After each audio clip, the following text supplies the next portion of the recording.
If you've been living under a rock for the past 7 days, you probably have not heard of Palworld, but I wanted to take a little bit of time just to talk about this game, the significance it's having on the gaming industry, the criticisms of what's going on and like why Pokemon is potentially upset, and just some of the other like intricacies of the company that came out with this unique game. Like I said earlier, if you haven't heard of Palworld, it currently has 8 million downloads in the first 6 days upon launch, which actually makes it the #2 game on Steam. And Palworld also just broke Counter-Strike to be the second game on Steam in terms of concurrent players, which is actually incredible when you think about it. A game that just came out 7 days ago is now second all-time in concurrent players on Steam and beat arguably one of the most popular games of all time, Counter-Strike. So for those of you wondering what is Palworld, hopefully you've played Ark in the past so you kind of understand the game dynamics around that.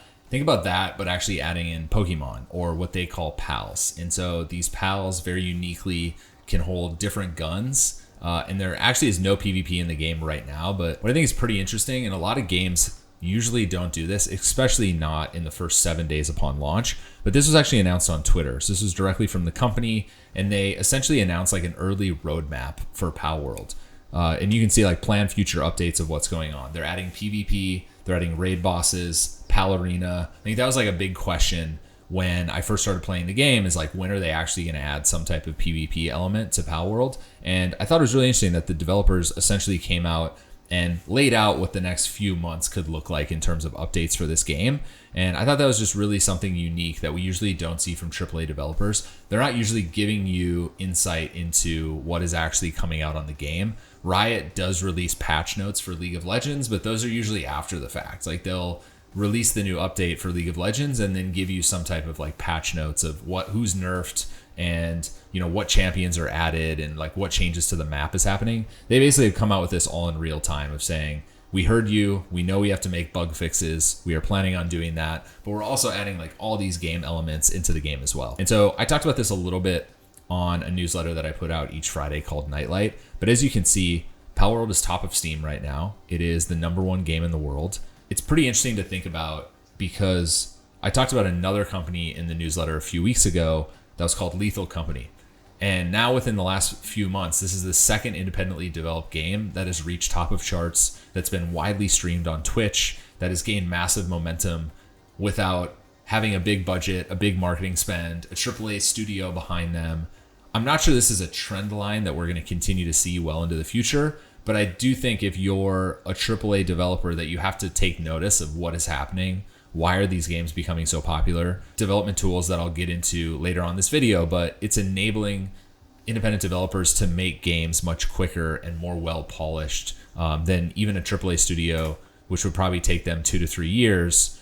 People are just putting these games out and then they're updating them in real time. But it isn't without their criticism. So I actually found this person's tweet basically detailing out specific Pokemon that you'll see in here and how similar they are to some of the pals in the game. Now, some of these are a little bit of a stretch, but there's a few of them, and now more coming out as people are starting to discover new pals that you can see are very similar to a lot of the Pokemon, except especially this one. I know Luxray. I don't know where they grabbed this Eevee from. Honestly, I've never seen that Eevee before. I don't know if this is just like a fan art, but it is pretty similar to the pal that's in the game. There's actually an Electabuzz. Here it is. Okay, so this is the one that probably stood out to me the most as I was doing a little bit of research online.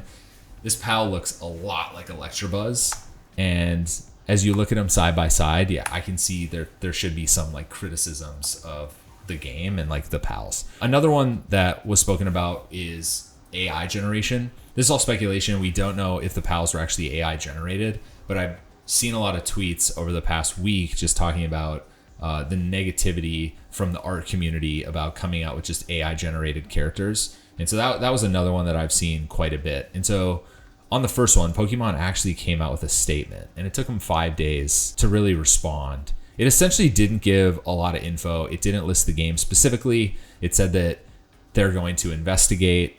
I would imagine this isn't the last time we're going to hear from the Pokemon company.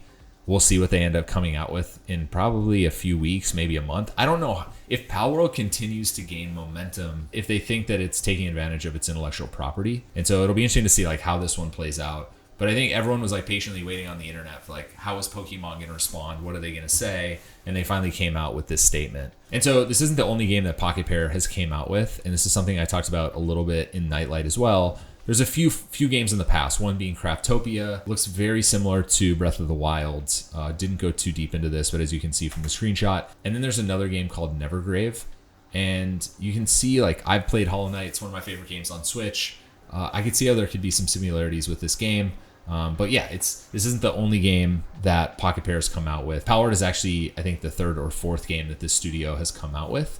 And so that was like the last criticism that I've seen just on it in general. I kind of touched on this earlier in the video, but we've now seen 2 games in the last 30 to 60 days, maybe a little bit more, that have come out. Lethal Company being one, now Palworld being number 2, that have hit the top of the Steam charts, that have really been developed by 5, 6, 7 people, independent studio, not put out by a AAA developer. And this is something we've already been seeing with Roblox, with Minecraft servers early on, with Fortnite UEFN. It's like independent young developers putting out games, those games gaining a lot of momentum, making significant revenue.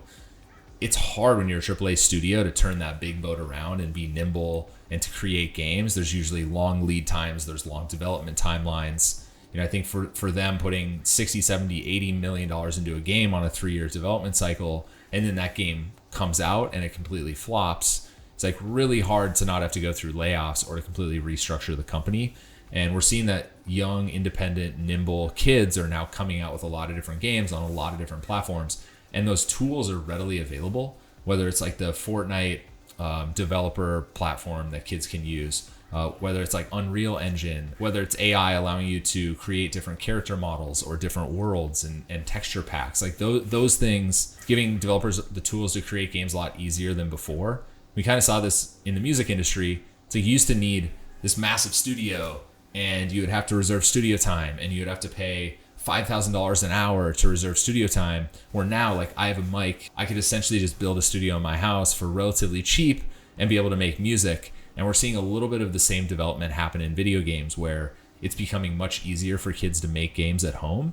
And I think that Palworld and Lethal Company and Among Us and some of the other games that have gained traction are just a byproduct of that different world that we're living in within game development. And so I think this continues. I'm excited to see how Palworld does. I think Lethal Company is definitely tailed off. I bet if we went on Twitch right now and just like looked at Lethal Company, we probably, it's still decent. There's like 7,700 people actually playing Lethal Company.